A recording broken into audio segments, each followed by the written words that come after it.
জিলহজের প্রথম দশক একজন মুসলমানের কাছে কেন এত গুরুত্বপূর্ণ?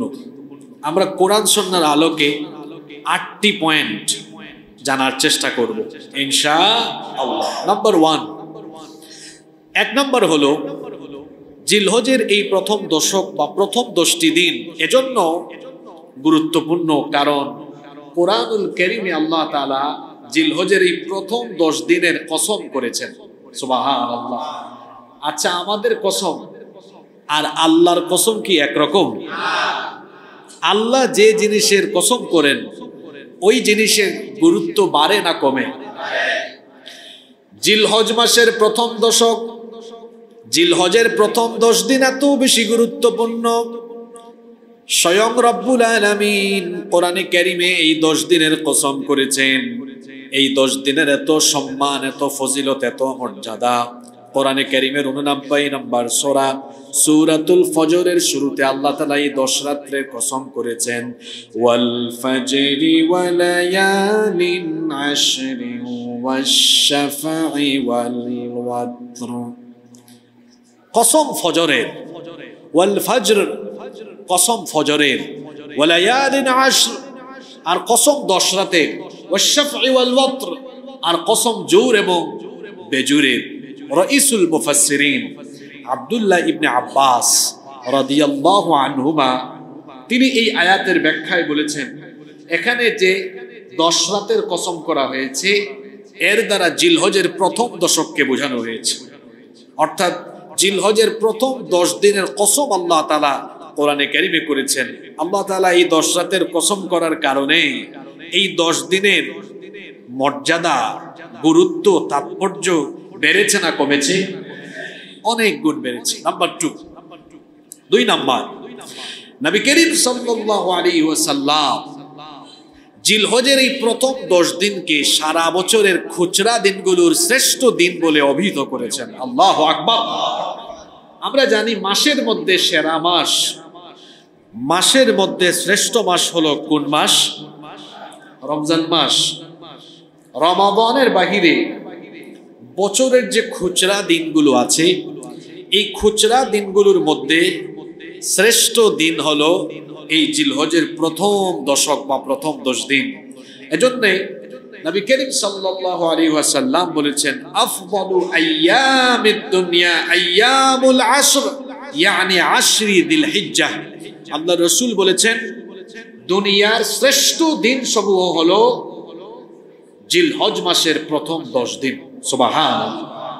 খেয়াল করে শুনেন, 1 নাম্বার বলেছি আল্লাহ এই 10 দিনের কসম কোরআনে করেছেন। 2, নবীজি এই 10 দিনকে বছরের সেরা দিন বলেছেন। সুবহানাল্লাহ। 3, জিলহজ মাসের প্রথম দশক বা প্রথম 10 দিনের নেক আমল আল্লাহ এত পছন্দ করেন, এক হাদিসে এসেছে আল্লাহর নবী বলেছেন জিলহজের প্রথম 10 দিনের নেক আমল আল্লাহর রাস্তায় জিহাদের চাইতেও উত্তম। সুবহানাল্লাহ। আবু দাউদ এবং তিরমিজি শরীফে হাদিস এসেছে, عن ابن عباس رضي الله عنهما قال قال رسول الله আমরা বলি সাল্লাল্লাহু আলাইহি ওয়াসাল্লাম। আব্দুল্লাহ ইবনে আব্বাস রাদিয়াল্লাহু আনহুমা এই হাদিসের বর্ণনাকারী সাহাবী, তিনি বলছেন রাসূল করিম সাল্লাল্লাহু আলাইহি ওয়াসাল্লাম বলেছেন, মা মিন আইয়ামিন আল আমালুস সালিহু ফিহা আহাব্বু ইলাল্লাহি মিন হাদিহিল আইয়াম, ইয়ানি আইয়ামি আশরি যিলহিজ্জাহ। আল্লাহর নবী বলেছেন জিলহজের প্রথম দশকের নেক আমল আল্লাহর কাছে এত প্রিয়, আল্লাহ এই 10 দিনের আমল এত পছন্দ করেন, আল্লাহর রাস্তায় জিহাদের চাইতেও জিলহজের প্রথম 10 দিনের আমল আল্লাহর কাছে অনেক প্রিয়। সাহাবীরা জিজ্ঞেস করলেন, ইয়া রাসূলুল্লাহ, আমরা বলি সাল্লাল্লাহু আলাইহি ওয়াসাল্লাম, ওয়ালাল জিহাদু ফি সাবিলিল্লাহ, আল্লাহর রাস্তায় জিহাদ এর চাইতেও কি জিলহজের প্রথম দশকের নেক আমল আল্লাহর কাছে উত্তম নাকি? আল্লাহর নবী বললেন, ওয়ালাল জিহাদু ফি সাবিলিল্লাহ, আল্লাহর রাস্তায় জিহাদের চাইতেও জিলহজের প্রথম 10 দিনের আমল আল্লাহর কাছে অনেক প্রিয়। তবে ইল্লা রাজুলুন খারাজা বিনাফসিহি ওয়া মালিহি ফালাম ইয়ারজি' মিন যালিকা বিশাই, তবে ওই ব্যক্তির কথা ভিন্ন যে ব্যক্তি জান মাল দিয়ে আল্লাহর রাস্তায় জিহাদে বের হয়ে শহীদ হয়েছে, তার কথা ভিন্ন। কারণ একজন শহীদের মর্যাদা তো অনেক বেশি। মানুষ মারা যাওয়ার পরে হিসাব হবে, বিচার হবে, কিন্তু এক শ্রেণীর কাছ থেকে আল্লাহ কোনো হিসাব নেবেন না, আল্লাহ তাদের কোনো বিচার করবেন না। সেই শ্রেণী হচ্ছে শহীদ। আল্লাহ শহীদদের কাছ থেকে হিসাব না নিয়ে বিনা হিসাবে বিনা বিচারে আল্লাহ তাদেরকে জান্নাত দিয়ে দিবেন। সুবহানাল্লাহ। এজন্য মরতে তো সবাইকে হবে, দিলের মধ্যে অন্তরের মধ্যে শাহাদাতের তামান্না রাখবেন, শাহাদাতের চেতনা রাখবেন। শাহাদাতের তামান্না অন্তরে রাখলে ফায়দা কি হবে? আল্লাহর নবী বলেছেন, মান সাআলাল্লাহু আশ-শাহাদাতি বিসিদকিন বাল্লাগাহু আল্লাহু মানাজিলাশ শুহাদা'i ওয়া ইম্মা তাআলা ফিরাশি। আল্লাহর নবী বলেছেন, যে ব্যক্তি দিলের মধ্যে শাহাদাতের তামান্না লালন করে, সেই ব্যক্তি যদি শহীদ না হয়ে বিছানায় মারা যায়, অন্তরের মধ্যে শাহাদাতের তামান্না থাকার কারণে যেভাবেই তার মৃত্যু হোক না কেন, মরার পরে আল্লাহ তাকে শহীদের মর্যাদা দিয়ে দিবে। এজন্য দিলে সব সময় শাহাদাতের তামান্না রাখবেন। আর যাদের অন্তরে শাহাদাতের তামান্না আছে, ওরা আল্লাহ ছাড়া কাউকে আর ভয় করে না। শাহাদাতের চেতনা রাখা লাগবে। আরে জীবন তো একটাই, মরতে তো একদিন হবেই। বিড়ালের মতো ভীতু হয়ে কাপুরুষের মতো দীর্ঘদিন বেঁচে থাকার চাইতে সিংহের মতো কিছুদিন বেঁচে থাকা অনেক উত্তম। আল্লাহ তাআলা আমাদেরকে ঈমানের সাথে জিন্দেগি গঠনের তৌফিক দান করেন। জিলহজের প্রথম দশক কেন গুরুত্বপূর্ণ? 3 নাম্বার কারণ বলছিলাম, একটি হাদিসও আমরা শুনছিলাম যে রাসূল বলেছেন জিলহজের প্রথম দশকের আমল আল্লাহর রাস্তায় জিহাদ করার চাইতেও উত্তম। সুবহানাল্লাহ। নাম্বার 4 নাম্বার, জিলহজের প্রথম দশক কেন এত গুরুত্বপূর্ণ? সহিহ বুখারীর বিখ্যাত ব্যাখ্যা গ্রন্থ ফাতহুল বারি এর রচয়িতা আল্লামা ইমাম আহমদ বিন আলী ইবনে হাজার আসকালানি রাহিমাহুল্লাহ, তিনি বলেছেন জিলহজের এই প্রথম দশকে ইসলামের বেসিক মৌলিক সকল ইবাদতের সম্মিলন ঘটেছে। ইসলামের মৌলিক ইবাদত যেমন সালাত, সিয়াম, যাকাত, হজ, এমনকি কুরবানি। এই যে দেখেন কয়টা ইবাদতের কথা বললাম, সালাত, সিয়াম, যাকাত, হজ, কুরবানি এবং আরো কিছু নফল ইবাদত আছে। এই যে আমি মৌলিক ইবাদতগুলোর কথা বললাম, ইবনে হাজার আসকালানি রাহিমাহুল্লাহ বলছেন জিলহজের প্রথম দশক বছরের একমাত্র দশক যেই সময়ে ইসলামের সকল মৌলিক ইবাদতের সমাহার বা সম্মিলন ঘটেছে। সুবহানাল্লাহ। বিষয়টি আপনাকে বুঝিয়ে দেই। নামাজ বছরের অন্যান্য সময়ে যেমন আদায় করা আপনি আদায় করেন, জিলহজের প্রথম দশকেও আদায় করা যায়। রোজা বছরের নিষিদ্ধ দিন ব্যতীত অন্যান্য সময়ে যেমন নফল রোজা রাখা যায়, জিলহজের প্রথম 10 দিনও নফল রোজা রাখা যায়। যাকাত বছরের যে কোনো সময়ে যেমন দেওয়া যায়, জিলহজের প্রথম দশকেও দেওয়া যায়। কিন্তু আপনারা বলেন তো, হজ ইসলামের গুরুত্বপূর্ণ ইবাদত, জিলহজের 8 তারিখ থেকে তো হজের কার্যক্রম শুরু হয়। আপনারা বলেন তো, জিলহজ মাস ছাড়া বছরের অন্য কোনো মাসে কি হজ আদায় করা যায়? বলেন, করা যায়? কুরবানি কি জিলহজ ছাড়া অন্য কোনো সময়ে করা যায়? এর জন্য ইবনে হাজার আসকালানি রাহিমাহুল্লাহ বলছেন জিলহজের প্রথম দশক এই কারণে গুরুত্বপূর্ণ, ইসলামের মৌলিক সকল ইবাদত নামাজ, রোজা, হজ, যাকাত, কুরবানির মতো গুরুত্বপূর্ণ সকল ইবাদত একত্রিত হয়ে এক দশকের ভেতরে আদায় করা যায়। আল্লাহু আকবার। এই কারণে এই 10 দিন খুবই গুরুত্বপূর্ণ। নাম্বার 5 নাম্বার, জিলহজের প্রথম দশক বা প্রথম 10 দিন কেন এত গুরুত্বপূর্ণ? কারণ এই দশকে আল্লাহ তাআলা তার জিকিরের ব্যবস্থা করেছেন। যারা হজে যান, যারা হজে যান না, সবাই এই দশকে বেশি বেশি আল্লাহর জিকির আজকার করেন। যারা হজে যান তারা তো বেশি বেশি তালবিয়া পাঠ করেন, তাকবীর তাহলিল তাহমিদ পাঠ করেন। যারা যান না তারাও এই দশকে পাঠ করেন। এজন্য আল্লাহ সূরা হজের 28 নম্বর আয়াতে বলেছেন ওয়ায়াযকুরুসমাল্লাহি ফি আইয়ামিম মা'লুমাত, আর নির্দিষ্ট এই দিনগুলোতে আল্লাহ তার জিকিরের ব্যবস্থা করেছেন। এখানে আইয়ামিম মা'লুমাত দ্বারা জিলহজের প্রথম দশককে বোঝানো হয়েছে। নাম্বার 6, 6 নম্বর, জিলহজের প্রথম দশক বা প্রথম 10 দিন কেন এত গুরুত্বপূর্ণ?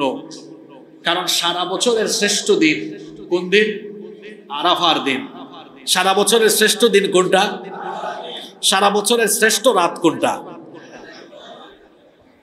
নাকি শবে বরাত? সারা বছরের শ্রেষ্ঠ রাত কোনটা? লাইলাতুল কদর। আর শ্রেষ্ঠ দিন কোনটা? আরাফার দিন। জিলহজের প্রথম 10 দিন কেন গুরুত্বপূর্ণ? কারণ বছরের সেরা শ্রেষ্ঠ দিন ইয়ৌমে আরাফা, আরাফার দিন আছে এই জিলহজের প্রথম দশকের ভেতরে। সুবহানাল্লাহ। আরাফার দিবসের 5টি বিশেষ ফজিলত আছে। আরাফার দিনের কয়টা ফজিলত আছে? আরাফা দিবসের 5টি বিশেষ ফজিলত রয়েছে। নাম্বার 1, 1 নাম্বার, এটি হলো 365 দিনের ভেতরে সেরা এবং শ্রেষ্ঠ দিন। 2 নাম্বার হচ্ছে আরাফার দিন হলো সেই দিন যেই দিনে আল্লাহ তাআলা ইসলামের সকল বিধানকে পরিপূর্ণ করে দিয়েছেন। আল্লাহ এই দিবসেই বিদায় হজে নবীদের কাছে আয়াত নাজিল করেছিলেন, আল ইয়াউমা আকমালতু লাকুম দীনাকুম ওয়া আতমামতু আলাইকুম নি'মাতি ওয়া রাদিতু লাকুমুল ইসলাম দীনা। আজ আমি তোমাদের জন্য তোমাদের দিনকে পরিপূর্ণ করে দিলাম এবং তোমাদের উপরে আমার নেয়ামতকে পরিপূর্ণ করলাম, আর আমি রাজি হয়ে খুশি হয়ে ইসলামকে তোমাদের জন্য মনোনীত দিন করে দিলাম। আরাফার এই দিন, এটি হচ্ছে ইসলামকে পরিপূর্ণ করার দিন। কিছু ইহুদিরা একবার ওমর ইবনুল খাত্তাব রাদিয়াল্লাহু আনহুর কাছে এসে বলল, হে ওমর, তোমাদের কোরআনের ভেতরে এমন একটি আয়াত আছে, এই আয়াত যদি আল্লাহ তোমাদের উপরে নাজিল না করে আমাদের ইহুদি জাতির উপরে নাজিল করতেন, তাহলে এই আয়াত নাজিলের দিনটাকে আমরা ঈদের দিন বানিয়ে ফেলতাম। ওমর রাদিয়াল্লাহু আনহু এই ইহুদিদেরকে জিজ্ঞেস করলেন, তোমরা আল্লাহর কিতাবের কোন আয়াতের কথা বলছো? ইহুদিরা বলল, আল ইয়াউমা আকমালতু লাকুম দীনাকুম ওয়া আতমামতু আলাইকুম নি'মাতি ওয়া রাদিতু লাকুমুল ইসলাম দীনা। এই আয়াতের কথা বলছি। ওমর রাদিয়াল্লাহু আনহু তখন বললেন, ইহুদিরা শোনো, আমরা ঈদের দিন বানানো লাগবে না, এই দিনটাই এমনি ঈদের দিন। কারণ নবীজি আরাফার দিবসে যেদিন উপস্থিত হয়েছিলেন আর এই আয়াত যেদিন নবীজির কাছে নাজিল হয়েছিল সেই দিনটা ছিল ইয়াউমুল জুমআ, জুমার দিন। আর জুমার দিনকে আল্লাহ তাআলা মুসলমানদের জন্য এমনিতেই সাপ্তাহিক ঈদের দিন বানিয়ে দিয়েছেন। আরাফা দিবসের 2 নম্বর ফজিলত হলো এই দিনে আল্লাহ ইসলামের বিধানকে পরিপূর্ণ করেছেন। 3 নম্বর ফজিলত হলো এই দিবসে একটি রোজা আছে। আল্লাহর নবী বলেছেন, সিয়ামু ইয়াউমে আরাফাতা আহতাসিবু ইলা ইন্নী আহতাসিবু আলাল্লাহি আন ইউকাফিরাস সানাতাল্লাতী ক্বাবলা ওয়াস সানাতাল্লাতী বা'দা। আল্লাহর নবী বলেছেন, আরাফার দিবসে যে ব্যক্তি রোজা রাখবে, আমি আশা করি এই রোজার মাধ্যমে আল্লাহ তাআলা ওই ব্যক্তির পূর্ববর্তী বছর এবং পরবর্তী বছর অর্থাৎ আগের এবং পরের 2 বছরের গুনাহ আল্লাহ মাফ করে দিবেন। আরাফা দিবসের 4 নম্বর ফজিলত হলো এই দিবসে আল্লাহ তাআলা এত সংখ্যক গুনাহগারদেরকে জাহান্নাম থেকে মুক্তি দেন। বছরের অন্যান্য কোনো দিনে আল্লাহ এত সংখ্যক গুনাহগারকে জাহান্নাম থেকে মুক্তি দেন না। আল্লাহু আকবার। আরাফা দিবসের 5 নম্বর ফজিলত হলো আল্লাহর নবী বলেছেন, খায়রুদ দুআই দুআউ ইয়াউমে আরাফা। সর্বশ্রেষ্ঠ দোয়া হলো আরাফার দোয়া। আরাফা দিবসে বান্দা যখন দোয়া করে আল্লাহ সেই দোয়া কবুল করে। এই মোট কয়টা ফজিলতের কথা বললাম? 5টা ফজিলতের কথা। কোন দিন বলেন? কোন দিন? এই আরাফার দিন আছে জিলহজের প্রথম দশক বা প্রথম 10 দিনের ভেতরে। সুবহানাল্লাহ। নাম্বার 6, 6 নম্বর, আমরা তো 6 নাম্বার বললাম। 7 নাম্বার, জিলহজের প্রথম দশক কেন এত গুরুত্বপূর্ণ? তার কারণ হচ্ছে এই দশকেই ইসলামের গুরুত্বপূর্ণ ফরজ বিধান হজ পালিত হয়। জিলহজের 8 তারিখ থেকেই হজের আনুষ্ঠানিক কার্যক্রম আরম্ভ হয়ে যায়। নাম্বার 8 নাম্বার, জিলহজের প্রথম দশক এই কারণে গুরুত্বপূর্ণ কারণ এই দশকই কুরবানির মতো গুরুত্বপূর্ণ বিধান রয়েছে। তাহলে এই 8টি কারণ বললাম, আমি আবারও পয়েন্টগুলো রিপিট করি। 1 নাম্বার, আল্লাহ তাআলা কোরআনে কারীমে জিলহজের প্রথম 10 দিনের কসম করেছেন। নাম্বার 2 নাম্বার, আল্লাহ রসুল জিলহজের প্রথম 10 দিনকে বছরের সেরা দিন সমূহ বলে আখ্যায়িত করেছেন। নাম্বার 3, আল্লাহ রসুল জিলহজের প্রথম দশকের আমলকে আল্লাহর রাস্তায় জিহাদের চাইতেও উত্তম বলেছেন। নাম্বার 4 নাম্বার, জিলহজের প্রথম দশকে ইসলামের মৌলিক ইবাদতের সম্মিলন ঘটেছে। নাম্বার 5 নাম্বার, আল্লাহ এই দশকে তার জিকিরের ব্যবস্থা করেছেন।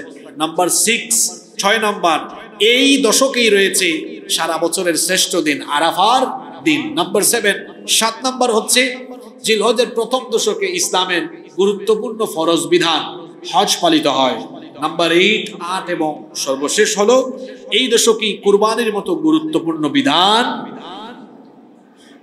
পালন করা হয়। তাহলে এই 8টি কারণে জিলহজ মাসের প্রথম দশকের গুরুত্ব অনেক অনেক বেশি। সম্মানিত মুসল্লিয়ানি কেরাম, যেহেতু জিলহজ মাসের প্রথম দশক বা প্রথম 10 দিন আমাদের জন্য অত্যন্ত গুরুত্বপূর্ণ, সেহেতু এই 10 দিনকে ভালোভাবে কাজে লাগানোর দরকার আছে না নাই? আজকের জুমায় কেন আমি এই বিষয় নিয়ে কথা বলছি, এর কারণ হলো আগামী জুমার আগেই, খেয়াল করে শোনেন, আগামী জুমার আগেই প্রথম দশক শুরু হয়ে যাবে। আপনারা যেন নিজেরা সচেতন হওয়ার পাশাপাশি আপনাদের ঘরের পরিবারের লোকদেরকেও জিলহজের প্রথম দশক সম্পর্কে সচেতন করে পরিবারবর্গ সবাই মিলে যেন এই দশককে আপনারা কাজে লাগাতে পারেন, এজন্য আমরা আজকের এই খুতবায় এই টপিক নিয়ে কথা বলছি। আপনারা আজকে বাড়িতে গিয়ে জিলহজের প্রথম দশক সম্পর্কে বাসায় যখন দুপুরের খাবার খাবেন, খেতে খেতে পরিবারের মধ্যে আজকের আলোচনার সামারিটা আলোচনা করেন যে দেখো আর 5-6 দিন পরে শুরু হচ্ছে বছরের শ্রেষ্ঠ 10টি দিন। এই 10 দিনের এই ফজিলত আছে, যে পয়েন্টগুলো মনে রাখতে পারেন ঘরে এগুলো বলেন, তারপরে পরিবারের সবাই মিলে এই 10 দিনকে আমরা কাজে লাগাবো ইনশাআল্লাহ। এই দশকে আমরা কি কি করতে পারি, আমি আপনাদেরকে 10টি আমলের ফর্মুলা দিচ্ছি। আল্লাহ যেন আমাদেরকে এগুলো আমল করার তৌফিক দেন, বলেন আমিন। জিলহজের প্রথম দশকে আমরা এই 10টি আমল করে এই প্রথম দশককে ভালোভাবে কাজে লাগাবার চেষ্টা করতে পারি। নাম্বার 1 নাম্বার, প্রথম যে আমল আমরা করব সেটি হচ্ছে প্রতিনিয়ত তাওবা এবং ইস্তেগফার করা। এটি শুধু জিলহজের প্রথম দশকের আমল নয়, একজন মুসলমানের প্রতিদিনের আমল হওয়া উচিত। সে প্রতিদিন তাওবা ইস্তেগফার করবে, কারণ আল্লাহর নবী প্রত্যেক দিন তাওবা ইস্তেগফার করতেন 70 থেকে 100 বার। বুখারী শরীফের এক হাদিসে এসেছে, নবীজি বলেছেন ইন্নী আতুবু ইলাইহি ফিল ইয়াউমি আকথারা মিন 70 মাররা, আমি আল্লাহর কাছে 70 বারের বেশি তওবা করি। আর মুসলিম শরীফের হাদিসে এসেছে আল্লাহর রাসূল বলেছেন ফা ইন্নী আতুবু ইলাইহি ফিল ইয়াউমি 100 মাররা, আমি ডেইলি আল্লাহর কাছে 100 বার তওবা ইস্তেগফার করি। তাহলে এই দুইটা হাদিসকে একত্রিত করলে দেখা যায় যে আল্লাহর রাসূল 70 থেকে 100 বার তওবা করতেন কয় দিনে? সবাই বলেন কয় দিনে? এবার বলেন দেখি, রাসূলের জীবনে গুনাহের কোনো ছিটাফোঁটা আছে? জোরে বলেন আছে? গুনাহ নাই, তারপরেও ইস্তেগফার করেন 70 থেকে কয়বার? আর আমাদের জীবনে গুনাহ নাই তো? জোরে বলেন নাই তো? এবার নিজের বিবেককে প্রশ্ন করেন তো, রাসূলের গুনাহ না থাকা সত্ত্বেও 70 থেকে 100 বার ইস্তেগফার করেন, আপনার গুনাহ আর গুনাহ, আপনি ইস্তেগফার করেন কয়বার? আপনি তো ইস্তেগফারের সময়ই পান না। এজন্য আমি বলবো ইস্তেগফার করে করে নিজেকে ক্ষমা লাভের যোগ্য বানান। খাবার খাওয়ার আগে যেমন আমরা খাবারের প্লেট ধৌত করে এই প্লেটকে খাবারের উপযোগী করে খাবার নিয়ে খাই, ঠিক তেমনি ভাবে নিজেকে ক্ষমা লাভের যোগ্য বানাতে হলে আগে নিজের এই কলুষিত পাপাচারে নিমজ্জিত এই নফস, এই অন্তরাত্মাকে তওবার মাধ্যমে পরিশুদ্ধ করে আল্লাহর ক্ষমা লাভের যোগ্য বানাতে হবে। এজন্য প্রতিদিন তওবা ইস্তেগফার করুন, প্রথম দশকে বেশি বেশি করুন, বেশি বেশি করুন। আমি অনুরোধ করব প্রত্যেক ব্যক্তি প্রতিদিন 70 থেকে 100 বার ইস্তেগফার করেন। সকাল থেকে শুরু করেন। সময় পাইছেন আস্তাগফিরুল্লাহ, সময় পাইছেন। আপনি জানেন এই ছোট্ট বাক্যের কত ফজিলত। আল্লাহ রসুল বলেছেন এটা যদি কেউ খালেস নিয়তে পড়ে, তার আমলনামায় যদি সমুদ্রের ফেনা পরিমাণ গুনাহ থাকে, আল্লাহ সব গুনাহ মাফ করে দেন। আমার একটা ঘটনা মনে পড়লো, খেয়াল করেন, একটা ঘটনা মনে পড়লো। ইমাম হাসান আল বসরি রহমতুল্লাহ আলাইহির কাছে একবার এক লোক এসেছে, এসে বলতেছে আমার ফসলের মাঠে সব ফসল নষ্ট হয়ে যাচ্ছে, এমন একটা আমল শিখিয়ে দেন যে আমল করলে আমার ফসলের মাঠের ফসলে আল্লাহ বরকত বাড়িয়ে দেন, এরকম একটা আমল আমাকে শিখিয়ে দেন। তিনি বললেন যাও সব সময় ইস্তেগফার করবে আর পড়বে আস্তাগফিরুল্লাহ। এই লোক চলে গেল। কিছুক্ষণ পরে আরেক লোক আসলো, এসে বলল আমি গরিব মানুষ, অসহায় মানুষ, ঠিকমতো খাবার দাবার পাই না, খুব অসহায়ত্বের সাথে জীবন চলছে, কিছু আমল শিখায় দেন, আল্লাহ যেন আমার রিজিক বাড়ায় দেন। তিনি বললেন যাও সব সময় পড়বে আস্তাগফিরুল্লাহ। কিছুক্ষণ পরে আরেক লোক এসেছে, এসে বলতেছে আমি বিবাহ শাদী করলাম, অনেক দিন হয়েছে, কোনো সন্তানাদি নাই, একটা আমল শিখায় দেন যাতে করে আল্লাহর কাছ থেকে সন্তান পেতে পারি। সন্তান দেওয়ার মালিক কে? চাইতে হবে কার কাছে? তাবিজের পিছনে দৌড়ায়েন না, আর জীবিত মৃত বাবাদের কাছে দৌড়ায়েন না। সন্তান চাইতে হবে কার কাছে? তো বললেন একটা আমল শিখায় দেন যাতে আল্লাহর কাছ থেকে সন্তান পেতে পারি। তিনি বললেন যাও সব সময় পড়বে আস্তাগফিরুল্লাহ। আচ্ছা আপনারা বলেন তো, ইমাম হাসান বসরি রহমতুল্লাহ আলাইহির কাছে 3 জন লোক এসে আমল চাইলো, লোক হইল কয়জন? 3 জনকে আমল দিলেন 3 রকম না 1 রকম? শুনতেছেন আপনারা? লোক হইল 3 জন, 3 রকম আমল না দিয়ে আমল দিছেন 1 রকম। এখন ওনার খাদেম ওনাকে জিজ্ঞেস করতেছেন হুজুর আপনার কাছে 3 ব্যক্তি 3 সমস্যা নিয়ে আসলো, আপনি 3 রকমের আমল না দিয়ে সবাইকে আমল দিলেন 1 রকম, ঘটনা তো বুঝলাম না। ইমাম হাসান বসরি রহমতুল্লাহ আলাইহি তার খাদেমকে বললেন দেখো আমি তো নিজে নিজে এই আমলটা শিখায়া দেই নাই, এই 3 জন যে সমস্যা নিয়ে এসেছে, একজন বলেছে তার ফসলের মাঠে ফসলের বরকত দরকার, আরেকজন বলেছে তার রিজিক দরকার, আরেকজন বলেছে তার সন্তান দরকার। 3 জনকে আমি একই আমল নিজে নিজে শিখায়া দেই নাই। তুমি কি আল্লাহর কিতাবের সূরা নূহ পড়ো নাই? সূরা নূহের মধ্যে আল্লাহ তাআলা এই যে সমস্যাগুলো তারা নিয়ে এসেছে, এই সকল সমস্যার জন্য আল্লাহ একটা আমলই দিয়েছেন। শুনেন তাহলে সে আয়াত। নূহ আলাইহিস সালাম তার মুশরিক মূর্তি পূজারী উম্মতকে বলেছিলেন ফাকুলতুস্তাগফিরু রাব্বাকুম ইন্নাহু কানা গাফফারা। তিনি বলেছিলেন তোমরা আল্লাহর কাছে ক্ষমা চাও। যদি তোমরা আল্লাহর কাছে ক্ষমা চাও, 1 নাম্বার যে লাভ হবে ইন্নাহু কানা গাফফারা, আমার রব হলেন ক্ষমাশীল। তিনি এমন ক্ষমাশীল, যদি তোমরা আল্লাহর কাছে ক্ষমা চাও আল্লাহ সব গুনাহ মাফ করে দিবেন। সুবহানাল্লাহ। এরপরে তিনি বললেন যদি ইস্তেগফার করো আরো ফায়দা হবে। ইউরসিলিস সামাআ আলাইকুম মিদরারা, তিনি তোমাদের উপর মুষলধারে বৃষ্টি বর্ষণ করবেন। ওয়ায়ুমদিদকুম বিআমওয়ালিন ওয়া বানিনা ওয়া ইয়াজআল লাকুম জান্নাতিন ওয়া ইয়াজআল লাকুম আনহারা।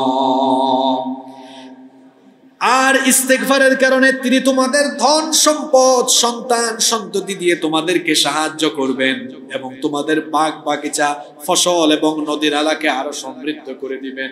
3 ব্যক্তি যে 3 সমস্যা নিয়ে এসেছে, একজন বলেছে রিজিকে বরকত দরকার, আর একজন বলেছে ফসলের মাঠে ফসলে বরকত দরকার, আর একজন বলেছে সন্তান দরকার।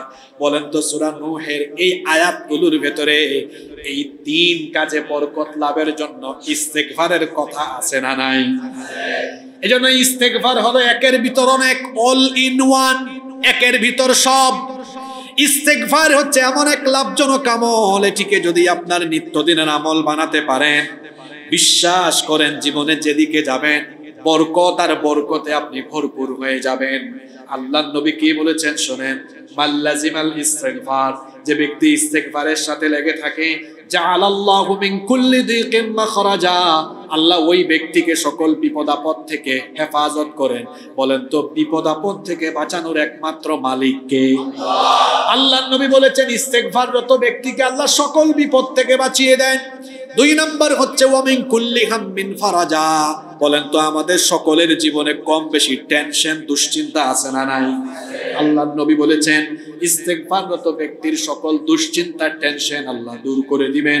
3 নম্বর লাভ হলো আল্লাহর নবী বলেছেন ওয়া মিন হাইসু রাযাকাহু লা ইয়াহতাসিব, রিজিকের টেনশন আপনাকে করতে হবে না, রিজিকের মালিক যিনি সেই রাজ্জাক আপনার ধারণাতীত জায়গা থেকে আপনার রিজিকের ব্যবস্থা করে দিবেন।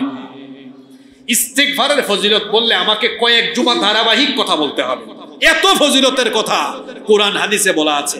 আমি আশ্চর্য হই যে আমরা ইস্তিগফারের মতো এত গুরুত্বপূর্ণ আমলকে অবহেলা করি। সম্মানিত মুসল্লিয়ানি কেরাম, আমি অনুরোধ করছি এই আমলটাকেও মিস করবেন না। ইস্তিগফারের এত ফজিলত, ইস্তিগফারের এত ফজিলত, ইস্তিগফাররত বান্দাকে আল্লাহ তাআলা কখনোই বিপদে ফেলেন না। সুবহানাল্লাহ পড়বেন না? এটা আমার কথা নয়।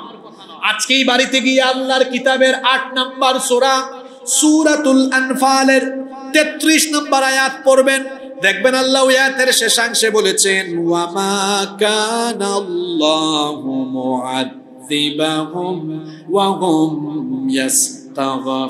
ইস্তাগফিরুন।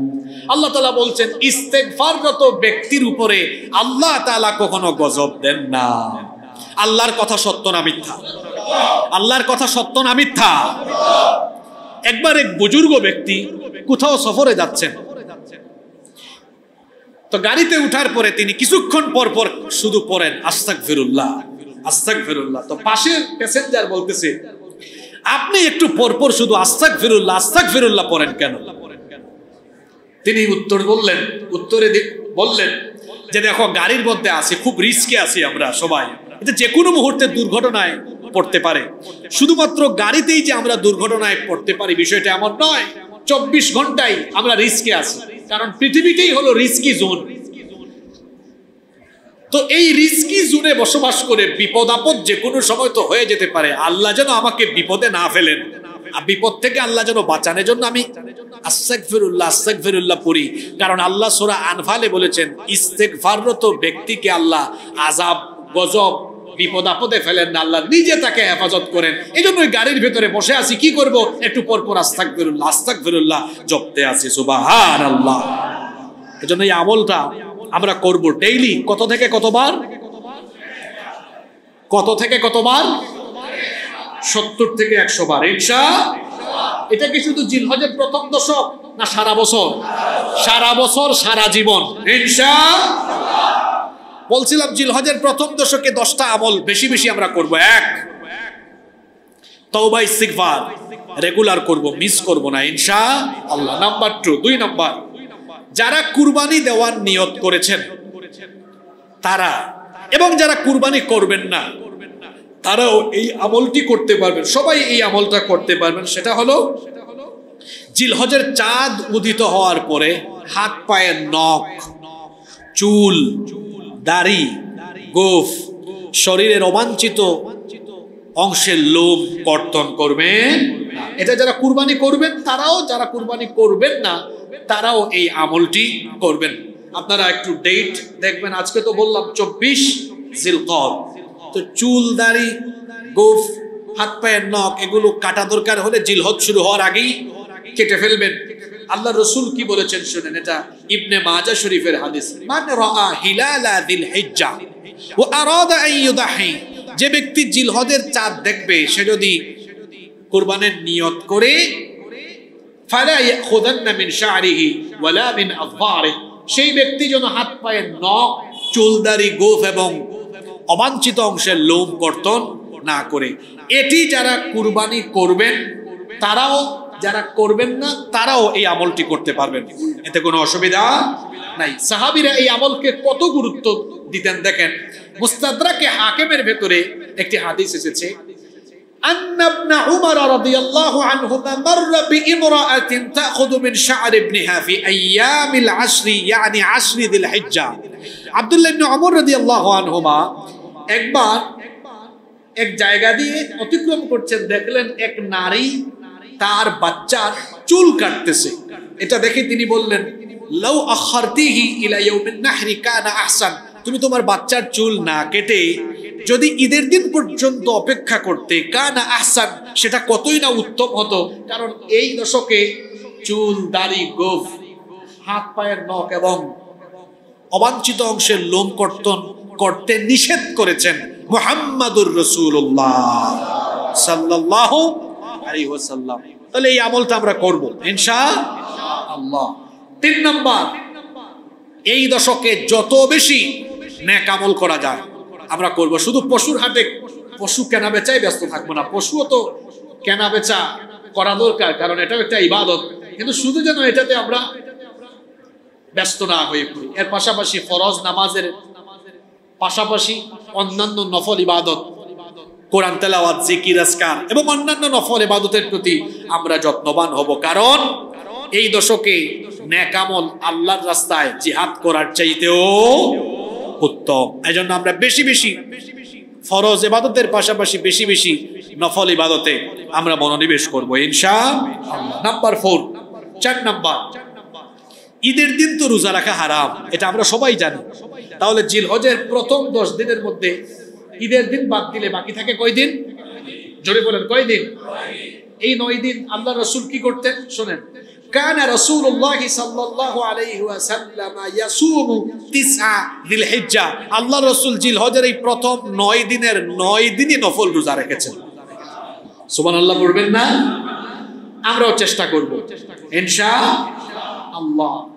9 দিনের 9 দিন যদি রোজা নাও রাখতে পারেন, অন্তত আরাফা দিবসের রোজা এটা আমরা মিস করব না ইনশাআল্লাহ। কারণ আরাফা দিবসের রোজা, আরাফার দিবসের রোজার অনেক ফজিলত রয়েছে। আমরা একটু আগেও হাদিস বলেছি, আরাফা দিবসের একটি রোজার মাধ্যমে আগের বছর এবং পরের বছর, পূর্ববর্তী এবং পরবর্তী, পিছনের এবং সামনের 2 বছরের গুনাহ মাফ পাওয়ার সুযোগ আছে। সুবহানাল্লাহ। আল্লাহ রাসূল বলেছেন, সিয়ামু ইয়াউমি আরাফাতা আহতাসিবু আলাল্লাহি আন ইউকাফফিরা আস-সানাতাল্লাতী ক্বাবলাহু ওয়াস-সানাতাল্লাতী বা'দাহু। মুসলিম শরীফের হাদিস। আল্লাহ রাসূল বলেছেন, আরাফা দিবসের রোজার ব্যাপারে আমি আশা রাখি এই রোজার মাধ্যমে আল্লাহ তাআলা আগের এবং পরের 2 বছরের গুনাহ আল্লাহ তাআলা মাফ করে দিবেন। সুবহানাল্লাহ পড়বেন না? কোন গুনাহ? মুহাদ্দিসিনে কেরাম বলেছেন এর দ্বারা সগীরা গুনাহ উদ্দেশ্য। তবে কোন মুহাদ্দিস বলেছেন যদি কোনো ব্যক্তি খালেস নিয়তে তওবা করে এরপরে আরাফা দিবসের রোজা রাখে, শুধু সগীরা গুনাহ নয়, আল্লাহ কবিরা গুনাহও মাফ করে দিবেন। এখন প্রশ্ন হলো, আরাফা দিবসের রোজা আমরা কোন দিন রাখবো বা কয়টা রাখতে হবে? কোন দিন আরাফা দিবসের রোজা রাখবো? আমাদের দেশে আরাফা দিবসের রোজা নিয়ে দেখা যায় খুব তর্ক বিতর্ক হয়। আমরা তর্ক বিতর্ক না করে আমরা কিন্তু খুব চমৎকার একটি সমাধানপূর্ণ জায়গায় চাইলেই যেতে পারি। সেটা কিভাবে? দেখেন, আরাফা দিবসের রোজা কোন দিন রাখবেন এ বিষয়ে 2টা মত আছে। আরাফা দিবস যেই দিবসে হাজী সাহেবরা আরাফার মাঠে উপস্থিত হন, সৌদি আরবে সেদিন জিলহজ মাসের 9 তারিখ, কিন্তু আমাদের বাংলাদেশে সেদিন জিলহজের কত তারিখ? 8 তারিখ। এখন আমরা কি 8 তারিখে রোজা রাখবো নাকি 9 তারিখে রোজা রাখবো? এ ব্যাপারে ফুকাহায়ে কেরামদের 2টা মত আছে। এক দলের অভিমত হলো হাজী সাহেবরা যেই দিন আরাফার মাঠে থাকেন, আরাফার মাঠ তো একটাই, তো ওই মাঠেই যেদিন হাজী সাহেবরা উপস্থিত হন, এটা অন্যান্য দেশে যত তারিখই হোক, ওই আরাফার মাঠে হাজী সাহেবরা যেদিন থাকবেন ওই দিনই রোজা রাখতে হবে। কারণ হাদিসে ইয়াউমে আরাফা, আরাফা দিনের কথা বলা হয়েছে, তারিখের কথা বলা হয়নি। এটা তাদের মত, খেয়াল করে শুনেন, এটা আমার মত না, আমি উভয়ের মত বলছি। আরেক দলের অভিমত হলো যে না, 9 তারিখেই রোজা রাখতে হবে, কারণ 9 তারিখই তো আরাফার দিবস হয়। সুতরাং যেই দেশে যখন 9 তারিখ, সেই দেশে 9 তারিখেই রোজা রাখতে হবে। তাহলে দেখা যাচ্ছে আরাফার দিনের সাথে মিলায়া রাখলে হয় 8 তারিখ, আর তারিখের উপর নির্ভর করলে হয়ে যায় 9 তারিখ। তো আমাদের দেশে আবার মাদ্রাসায় মুফতির চাইতে ফেসবুকে মুফতির সংখ্যা অনেক বেশি। যেমন এই ভিডিও যখন ইন্টারনেটে, ফেসবুকে বা ইউটিউবে মানুষ দেখবে, তখন আমার পুরো বক্তব্য শোনার আগে এক গ্রুপ মুফতি আছে, তারা হুট করে কমেন্টে গিয়ে বলবে আমার মতে 8 তারিখ, আরেকজন বলবে আমার মতে 9 তারিখ। কারণ এখন মাদ্রাসার চাইতে বেশি মুফতি ফেসবুকে পাওয়া যায়। তো দেখেন, আমরা এই উভয় মতকে আগেই বলেছি, আমরা কিন্তু চাইলেই এই উভয় মতের মধ্যে একটা ব্যালেন্স করতে পারি। বলবেন কিভাবে?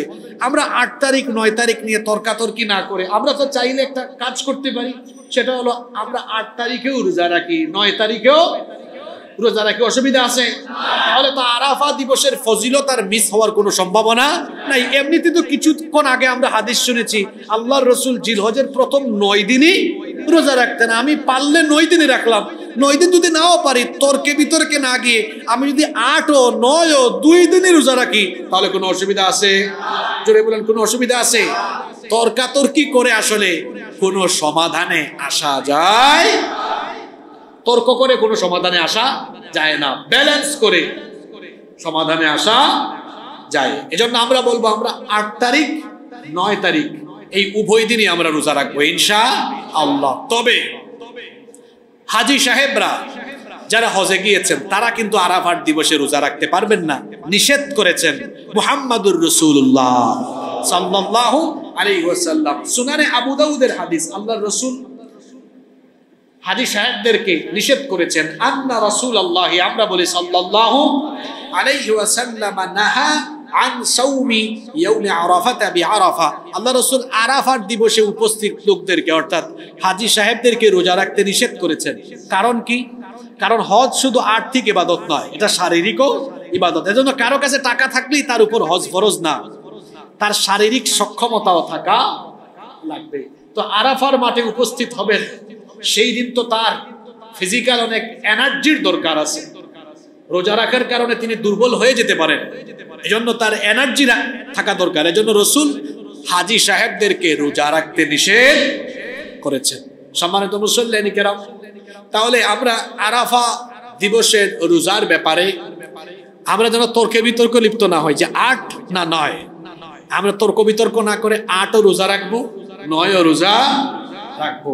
তর্ক বিতর্কে কোনো সমাধানে আসা যায় না। এই যে আপনি দেখেন বাংলাদেশের বর্তমান পরিস্থিতি, এগুলো নিয়ে কথা বলতে এখন আমার কেন জানি রুচিতেও বাধে।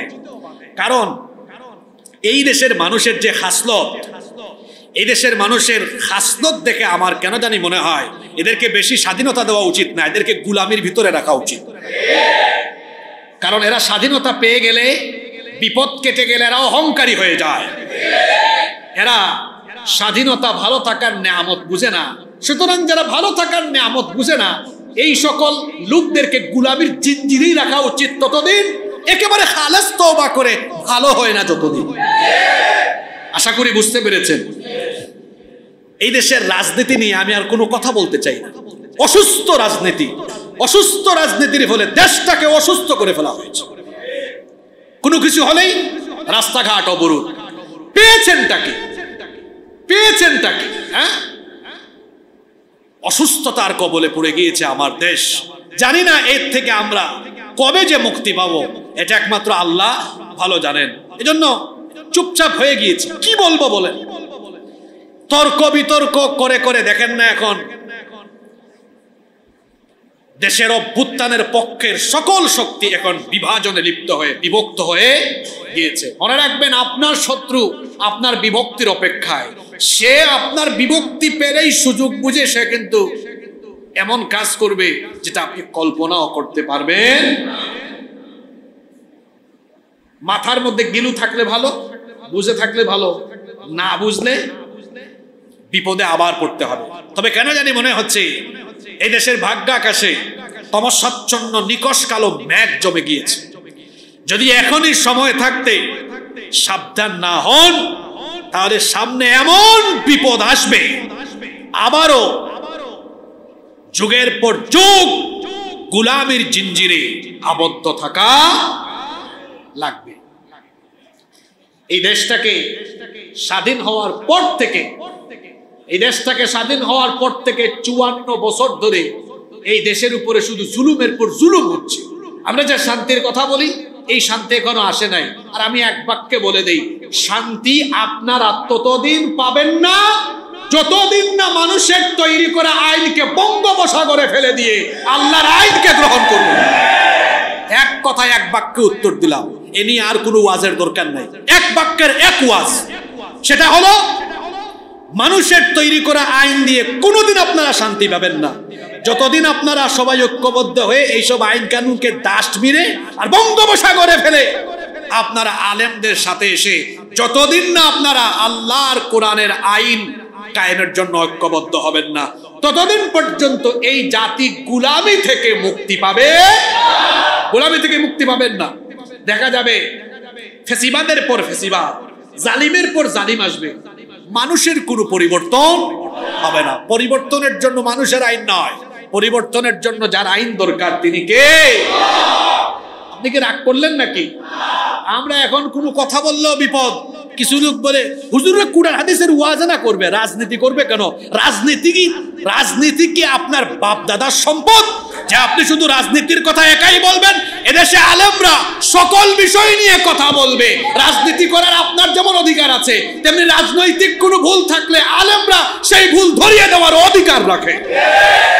কারণ আলেমরা আপনার মতো নয়, তাদের আলাদা মর্যাদা আছে। আলেমরা হলো মুসলিম উম্মার অভিভাবক, তাদের আলাদা মর্যাদা আছে। আপনি আপনার মতো নসরুদ্দিন বদরুদ্দিন তো আলেম উলামার ওয়ারিস নয়, নবী রাসূলের ওয়ারিস নয়। আপনার মতো নসরুদ্দিন বদরুদ্দিন নবী রাসূলের ওয়ারিস নয়। নবী রাসূলের ওয়ারিস হচ্ছেন কারা? আলেম উলামারা। সুতরাং আলেম উলামারা কথা বলবেন না তো কে কথা বলবেন? আলেম উলামারাই যত অসঙ্গতি আছে অসঙ্গতি নিয়ে কথা বলবেন। একজন ডাক্তার যেমন রোগীর কোনো রোগ পেলে সেই রোগের কারণ আর প্রতিকার বর্ণনা করেন, আলেম উলামা হচ্ছেন উম্মার ডাক্তার, মুসলিম উম্মার ডাক্তার। তারা আধ্যাত্মিক রাহবার, তারাও জাতি কোন দিকে গেলে ভুল করবে সেই ভুলগুলো ধরিয়ে দিয়ে সঠিক রাস্তা কোরআন সুন্নাহর আলোকে দেখিয়ে দিবেন। এটি তাদের দায়িত্ব, এটি তাদের রেসপন্সিবিলিটি। আল্লাহ আমাদেরকে বুঝার তৌফিক দান করেন। বলছিলাম জিলহজের প্রথম দশকের আমলের কথা, 4টা আমল বললাম। নাম্বার 5, এই দশককে বেশি বেশি জিকির করবেন। এখন আমাদের দেশে তো কত জাতের জিকির, হুক হাক কুতকা, কত জিকির মানুষ বের করেছে। আফদালুজ যিকরি, সর্বশ্রেষ্ঠ জিকির হলো লা ইলাহা ইল্লাল্লাহ। জিকির করতে মন চায় বলবেন লা ইলাহা ইল্লাল্লাহ, অথবা বলেন সুবহানাল্লাহ, আলহামদুলিল্লাহ, লা ইলাহা ইল্লাল্লাহু আল্লাহু আকবার। হুক্কুর জিকির বানাইছে। জিকির হলো লা ইলাহা ইল্লাল্লাহ, এটা শ্রেষ্ঠ জিকির। নাম্বার 6 নম্বর এই দশকের আমল হলো তাহলিল, তাকবীর এবং তাহমিদ বেশি বেশি পড়া। তাহলিল হলো লা ইলাহা ইল্লাল্লাহ, তাকবীর হলো আল্লাহু আকবার, তাহমিদ হলো সুবহানাল্লাহ বা ওয়ালিল্লাহিল হামদ। তাহলে আমরা এগুলোকে সমন্বয় করে বলতে পারি লা ইলাহা ইল্লাল্লাহু আল্লাহু আকবার ওয়ালিল্লাহিল হামদ। 7 নম্বর আমল হলো আল্লাহ যাদেরকে সামর্থ্য দিয়েছেন এই দশকে হজ এবং উমরা করা। 8 নম্বর আমল হলো আরাফাত দিবসে বেশি বেশি দোয়া করা, কারণ এই দিবসে দোয়া কবুল করেন কে? আল্লাহ।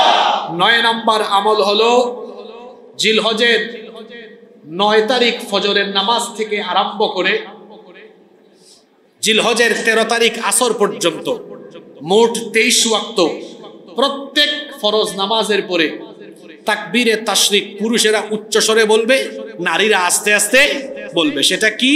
আল্লাহু আকবার, আল্লাহু আকবার, লা ইলাহা ইল্লাল্লাহ, আল্লাহু আকবার ওয়ালিল্লাহিল হামদ। 10 নম্বর আমল হলো আল্লাহ যাদেরকে সামর্থ্য দিয়েছেন কুরবানির দিনগুলোতে কুরবানি করা। এই কয়টা আমলের কথা বললাম? জিলহজের প্রথম দশকে আমরা এই 10টা আমল করব ইনশাআল্লাহ। বাকি থাকলো কুরবানির বিধিবিধান, শিক্ষা, মাসাইল, এগুলো আমরা আগামী জুমায় কোরআন সুন্নাহর আলোকে আলোচনা করব ইনশাআল্লাহ। আজকে যে আলোচনাটুকু করলাম আমি আপনাদের সবাইকে অনুরোধ করব আপনারা বাড়িতে গিয়ে আপনাদের পরিবারের লোকজনের সাথে প্রথম দশকের গুরুত্ব নিয়ে একটু আলোচনা করবেন এবং প্রথম দশকের আমলের জন্য নিজে এবং পরিবারের সবাই আমরা প্রস্তুতি নিব ইনশাআল্লাহ। আল্লাহ তাআলা আমাদেরকে তৌফিক দান করেন। সুবহানাকা আল্লাহুম্মা ওয়া বিহামদিকা আশহাদু আল্লা ইলাহা ইল্লা আনতা আস্তাগফিরুকা ওয়া আতুবু ইলাইক।